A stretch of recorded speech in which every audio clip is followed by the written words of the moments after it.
여러분 안녕하세요. 자, 오늘 여기는요 조심스러운 타이틀입니다. 후쿠오카 마사노부 자연농법 작물재배 생육기간입니다. 자, 이제 후쿠오카 마사노부의 자연농법에 대해서는 앞서 여러 번 소개됐습니다. 대표적으로 이제 알려진 게 어떻습니까? 이제 무의자연, 자연에 근접한 농사에서 4대 원칙이 있지 않습니까? 무경은, 무비료, 무제초, 무농약해서 서적이 알려지면서 많은 분들이 아마 자연농 하신 분이나 아마 농촌에 기촌 귀농 하신 분들은 한 번쯤 지침서로서 아마 읽어봤을 거라 봅니다.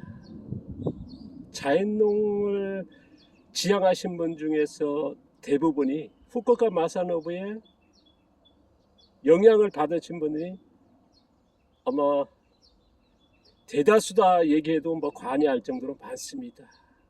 절대적인 영향을 끼치고 있고, 그런데 이제 문제는 뭐냐면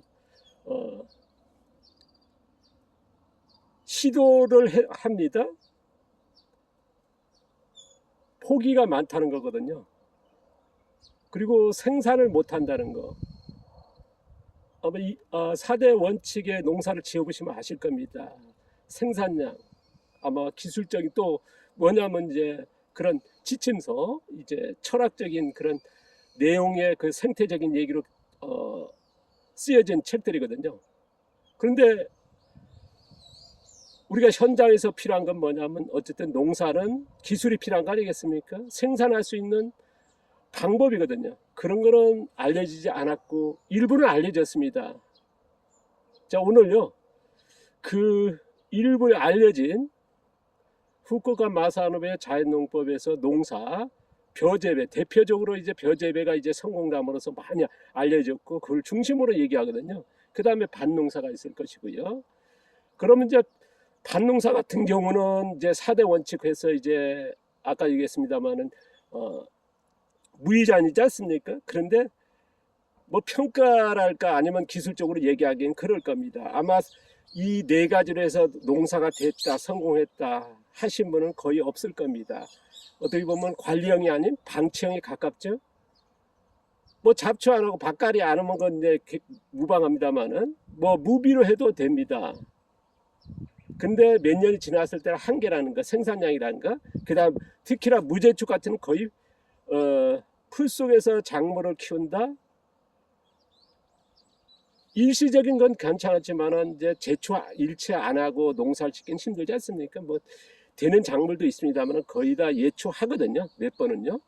그렇지 않고는 힘들다는 거. 그러다 보니까 이제 밭농사 같은 경우는 후쿠오카 마사노부가 이제 뭐 지금은 오래전에 돌아가셨습니다만은 거기에서 이제 일본에서 전해진 내용이나 우리나라에서 전해진 게 뭐냐면 밭농사는 거의 방치형에 가깝습니다. 관리형이 아니죠. 그러다 보니까 생산량이 거의 없는 거고요.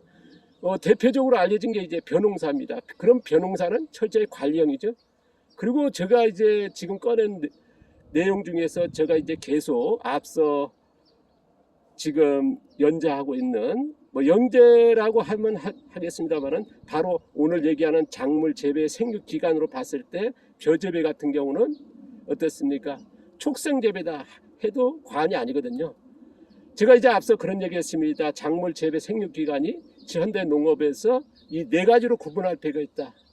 초족생 재배, 촉생 재배, 전통 재배. 우리가 화학비료 나오기 전에 이제 수천 년 동안의 전통 농업에서의 그 생육 기간, 작물 재배 기간이죠. 그래서 전통 재배, 그리고 제가 하고 있는 지금 양배추 이렇게 지연 재배.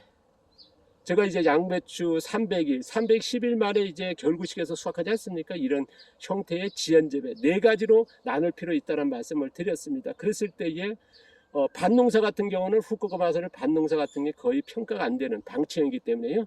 근데 이제 벼 같은 경우는 생산량이 굉장히 높지 않습니까? 그래서 벼 재배 같은 경우는 이제 어떻습니까? 씨앗을 파종하고 나서 우끄러 먹거든요. 그게 시바르당 200kg에서 400kg를 권장합니다. 그리고 뭡니까 이제 분월거름, 그래서 덧거름이 또 100에서 200kg 넣기를 권장하거든요. 후쿠오카 마사노부가 남긴 벼 재배 방법의 하나의 방법입니다. 그러니까 어떻습니까? 벼 심자 말자, 파종하자 말자 이제 웃거름을 놓기 때문에 개분은 또 어떤 개분이냐 그러면 부식된 개분을 얘기합니다. 그러니까 반려된 바로 놓자 말자 수분이 만나면서 벼의 양분이 되는 속교성의 비료거든요. 개분 퇴비가요. 그래서 아마 저는 이제 속교성 벼 재배다 하는 게 틀리지 않을 거라 봅니다. 뭐 여러분 생각은 어떨지 모르겠습니다만 많은 분들이 이제 후쿠오카 마사노부의 자연농법을 보면서 따라한다. 근데 벼 재배는 어쨌든 따라하면 거의 성공합니다. 100%요. 그리고 이제 밭농사 같은 경우는 아까도 했습니다. 거의 방치형이 가깝기 때문에 어쨌든 평가가 나올 수 없는 뭐 그러다 보니까 이제 자연농법 중에서 후쿠오카 마사노부의 자연농법 합니다만 그냥 자연농법인데 시계여수의 자연농법을 또 따라 하시는 분들 많거든요. 그러니까 자연농법 후쿠오카 마사노부 시계에서는 밭농사 같은 게 거의 방치형이지만은 그 우리가 이제 알려진 게 자연농법 하면 후쿠오카 마사노부가 아니라 시계여수도 또 있거든. 오카다 시계여수라고요. 그 선생은 같은 경우는 후쿠오카 마사노부 이전에 1800년대 후반부터 해서 1900년대 그 다음에 일본에서 제일 많은 자연농법 하면 일본에서 제일 많습니다. 그런 단체도 있고요. 거기서는 거의 뭐 성공의 확률이 절대적입니다. 뭐 그거에 대해서 나중에 소개하겠습니다만은 어쨌든 후쿠오카 마사노부의 자연농법 벼재배에서는 속교성 재배다라고 하는 게 저희의 의견입니다. 여러분 생각 어떨지 모르겠습니다. 밭농사는 거의 방치형에 가깝다 하는 게 저희 견해고요.